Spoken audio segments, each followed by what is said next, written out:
जय श्री राम मित्रों। आज हम परसेंटेज क्लास स्टार्ट करने जा रहे हैं। हम यहाँ पर सी सेट के बेसिक्स को क्लियर करेंगे, मतलब सी सेट को की परीक्षा को ध्यान में रखते हुए ही हम यहाँ स्टडी करेंगे और प्रीवियस ईयर के क्वेश्चंस के आधार पर ही तैयारी करेंगे। तो हम सर्वप्रथम सीखते हैं कि फ्रैक्शन को परसेंट में कैसे बदला जाता है, क्योंकि यूपीएससी में क्वेश्चंस हमेशा बेसिक्स से पूछे जाते हैं। तो इस तरह के क्वेश्चंस भी प्रीवियस ईयर्स में पूछे हैं। तो हम जैसे बात करते हैं, तो जैसे कि हम देख पा रहे हैं एग्जांपल में कि 1/2 है, तो इसमें 1 है तो ऊपर वाले हिस्से को डेनोमिनेटर कहते हैं और नीचे वाले हिस्से को न्यूमरेटर कहते हैं। इसे हिंदी में अंश और नीचे वाले हिस्से को हर कहा जाता है। अब जैसे कि हम किसी भी चीज़ को परसेंट बदलते हैं तो इंटू 100 करते हैं, मतलब जैसे इसमें 1/2 है तो इसको 100 से गुणा किया तो 50% आ गया।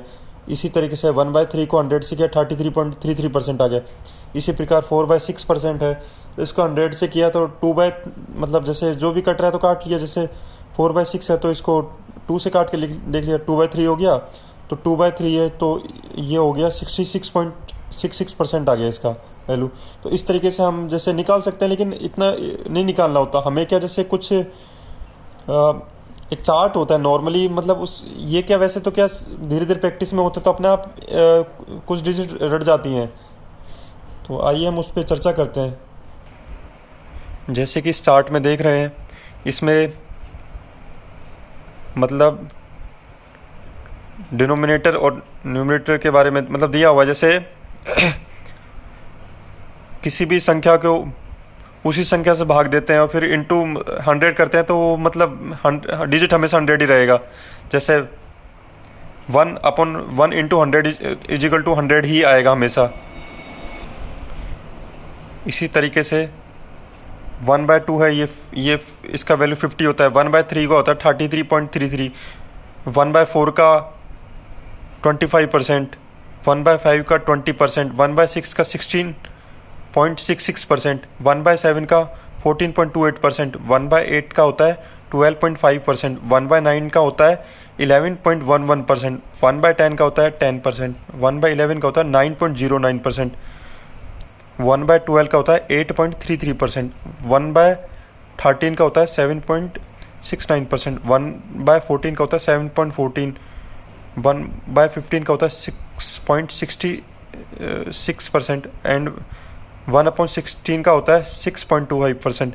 अब जैसे कि ये वैल्यू आई तो हमको इसको क्या जैसे नेक्स्ट में हम इसको जितना है इसमें फर्स्ट वाले में कॉलम में है ना उतना नेक्स्ट में ऐड करते जाते हैं। जितना इसमें ऐड किया, जैसे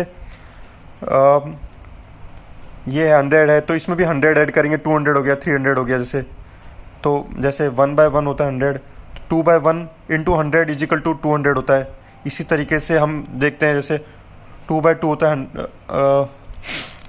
जैसे अब हम सेकंड कॉलम को की सहायता से आपको समझाना चाह रहा हूँ। जैसे मैं जो बताना चाह रहा हूँ, जैसे 2/1 इंटू 100 करते हैं 200 आता है, तो 2/2 करेंगे तो 100 आएगा, 2/3 करेंगे तो 66.66% आ गया, 2/4 करेंगे तो ये हो जाएगा कट के 1/2 हो गया, तो उसका वैल्यू 50% हो गई। अब हम क्या देख रहे हैं इसमें, ये देख रहे हैं कि भाई 50 में 50 ऐड किया, फिर 50 ऐड हुआ, फिर 50 ऐड हुआ। इसी तरीके से इसमें 33.33 है तो इसमें फिर 33.33 हो गया, फिर 33.33 हो गया, फिर 33.33 हो गया। इस तरीके से एक साइक्लिसिटी टाइप बन रही है। जैसे 25 है तो इसमें फिर 25 ऐड हुआ, फिर 25 ऐड हुआ, फिर 25 ऐड हुआ। इस तरीके से एक साइक्लिसिटी बन गई। तो ये वाला कॉलम तो अपन को बिल्कुल ही याद कर रखना है, बिल्कुल मतलब एक नॉर्मल, ये वैसे तो हर बच्चे को याद हो जाता है ये वाला, और ये बेसिक्स भी है और इसी से संबंधित यूपीएससी ने क्वेश्चन। तो कितना फनी चार्ट है, जैसे मतलब बहुत ईजी हो जाएगा। जैसे एग्जाम में कोई डिजिट आ गई 2/3 है तो अब उसका वैल्यू अपन को पता है, मतलब 66.66 आ गया। जैसे कि 1/5 का वैल्यू हो गया 20, 2/5 का हो गया 40, तो इसमें फिर 3/5 का हो गया 60, 4/5 का हो गया 80। इस तरीके से मतलब जो फर्स्ट में ऐड कर रहे हैं वो वही नेक्स्ट में ऐड हो रहा है, और इस तरीके से मतलब बहुत इजी हो जाता है एग्ज़ाम के अंदर। इसी तरीके से अब इनकी कुछ ट्रिक्स भी हैं, जैसे ये 9 का देखो, ये वाला 1/9 11 हो गया। तो पॉइंट के बाद भी देखो बिल्कुल मतलब सेम आ रहा है 11। अब इसमें 11 का पहाड़ा चल गया, मतलब जैसे 11 का टेबल 11 11 2 22, 11 3 33, 11 4 44, 11 5 55, 11 6 66, 11 7 77, 11 8 88। तो इस तरीके से, और उसके बाद भी पॉइंट के बाद भी वही डिजिट आ गया 11 22 33 44। तो एक तरीके से ये ही है। और इसी तरीके से 9 मतलब 1/11 करते हैं तो 9.09 आ गया, मतलब अपन को पहली डिजिट याद आ गई, तो फिर उसके बाद फिर नेक्स्ट तो अपन बहुत इजीली तरीके से करते जाते हैं। तो इसमें ये कि ऐड कर लिया तो 18.18 आ गया, 27.27 आ गया, 36.36 आ गया, 45.45 आ गया, 54.54 आ गया। तो इस तरीके से बहुत ईजी हो जाते हैं। और तो ये नॉर्मल है, तो आप समझ गए होंगे। और वैसे इनका हम जानते हैं कि मतलब परसेंट एक्सरसाइज है, तो ये मैथ के प्रत्येक टॉपिक से मतलब अटैच है इसका, मतलब इसमें का यूज़ होता ही होता है। तो आइए हम क्वेश्चन करते हैं ना। यूपीएससी 2022 में, मतलब सॉरी, यूपीएससी 2020 में वाला क्वेश्चन पूछा था, which one of the following will have minimum change in its value if 5 is added to both numerator and denominator of the fractions। अब इसका वैल्यू है मतलब 2/3 है, 3/4 है, 4/5 है एंड 5/6 है। अब इसमें क्या है कि मतलब क्वेश्चन ये कहना चाह रहा है कि अंश और हर मतलब न्यूमरेटर और डेनोमिनेटर में मतलब 5 ऐड कर देना है ना। तो उसके बाद जो वैल्यू आएगी और जो ये पहले वाली वैल्यू थी, इसमें मिनिमम चेंज जिस वैल्यू में होगा वही आंसर है। तो अब यहाँ पे टेबल काम आती है। जैसे 2/3 का वैल्यू है 66.66। इसी तरीके से मतलब 2/3 अपन फिर ये है कि जैसे 1/3 का वैल्यू होता है 33.33। इसी तरीके से 2/3 का 66.66 हो गया। तो इसी तरीके से 7/8 का हो गया 87.5। और चूँकि हम जानते हैं 1/4 होता है 25%, तो 3/4 हो गया 75%। और अब इसमें जैसे 5 ऐड कर दिया तो 8/9 हो गया। तो चूँकि 1/9 होता है 11.11, तो 8/9 हो गया 88.88। इसी तरीके से 1/5 होता है, चूँकि अपन जानते हैं 20 होता है, तो 4/5 हो गया 80।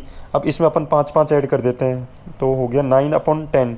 तो इसका चूँकि 1/10 की वैल्यू 10 होती है, तो 9/10 की हो गई 90। और 5/6 का हो गया, चूँकि 1/6 का होता है 16.66। इसी तरीके से 5/6 का हो गया 16.66 इंटू 5 मतलब 83.33 हो गया। अब इसमें 5 ऐड कर देते हैं तो हो गया 10/11। तो 1/11 का होता है 9.09। तो इसको मतलब 11 टाइम्स देख लो 90.90। तो अब अपन देखते हैं कि इनमें लीस्ट मतलब इसमें अंतर कितना, सबसे कम अंतर उसमें है। ये जैसे डी ऑप्शन में दिख रहा है 83.33 और 90.90। मतलब जैसे फर्स्ट ऑप्शन को देख लो 66 और 87 में लगभग कितना 20-21 के समथिंग आ रहा है ना। तो और इसमें भी 75 और 88 में देख लो आप, अंतर काफ़ी है। 80 और 90 में 10 का आ रहा है, और 83 और 90 में लगभग 6.5-7 जो भी आ रहा है मतलब। तो सबसे कम पूछा था तो आंसर डी होगा। इस तरीके से क्वेश्चन भी यूपीएससी पूछ लेता है। तो अपन को क्या बेसिक्स पे खेलता है यूपीएससी, कभी ज़्यादा डीप मतलब वो हाई फाई फॉर्मूले और ये सब नहीं लगता है, बिल्कुल बेसिक्स का पेपर आता है। तो हमें बेसिक्स पे ध्यान देना होगा और आगे बढ़ना होगा। धन्यवाद।